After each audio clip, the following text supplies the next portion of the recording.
nga na parmi bato bavota masumu te nga na parmi bato bavota masumu te oza parmi nini nda navota masumu ndenge tozalaka bongo na biso nyonso moto atikala kovote aza te komona ke cercueil oyo ndeko na biso suzi akotelaki na se mabele emondo réellement vivant moto esombaki yango odela ya bacotisation minene oyo epesamaki na bakonzi ndenge basungaki ete mpesa ekomi kobangisa bato ya association oyo bapa masumu bazalaka lokola soki mbeba moso balobi maka bakwesi seke oneti fin du monde ya artiste na moni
nga na parmi bato bavota masumu te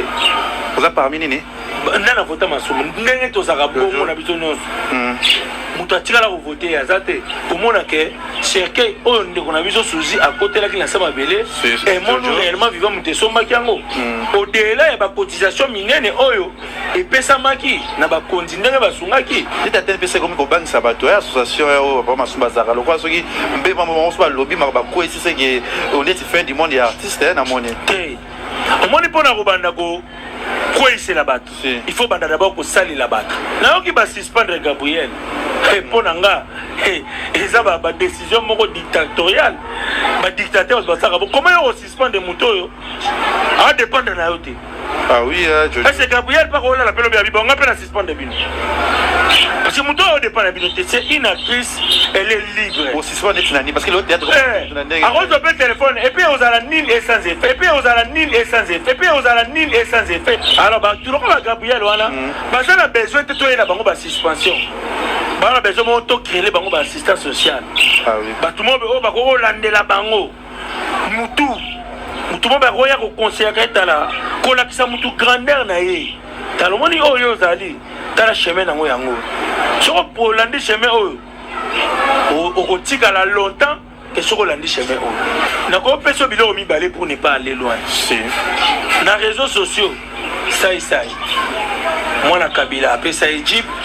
asekisa bango bapesa Egypte c'est faux tikamu ya masika akufa tika biso pourquoi possible s'attacher trop bakaka so tu précis le tu masika le quoi bilonge ça la kokokana tu éviter c'est quoi toi il va dans les cambios la vérité non il y a précis est-ce que précis là ça vraiment réellement moi il y a des phénomènes sont masirika il y a biso eza meilleure association meilleure na biso meilleure association biso to contribuer même quand les autorités contribuent parce que na biso les gars gouvernement na biso esengi obimisa représentant moko aya ko représenter bino bon to bien président moko aya ko représenter bino tant que artiste et comédien tu éviter to benga yo ou bien papa Masumu. En tout cas, déjà pour ton information, na makambo ebele au mona ya gouvernement nga kutumbi na bengande papa Masumu. Nga kutumbi na bengande papa Masumu. Webi eloko batu baye barate ya malampa ya maman Olive. A chaka jamais ba oyo plus que ba oyo. Oyebi ke maman Olive apesa ba comédie ba jeep. Ba venga lo faire bazwa, ba venga lo sombo bazwa. Ba venga ba président nga ka de mo question me repose en paix bazwa. Ba mama annonce bazwa mais na masola jeep comme nani ndebo yoka ya ça non mais na zwa te ndeko irsili peshanga bauti kokanisa kosambwisa ye likambo ya $20 likambo ya $20 irsili atie $20 irsili mpenza na niveau na ye akende otya $20 me babosani ke irsili wana mpe aza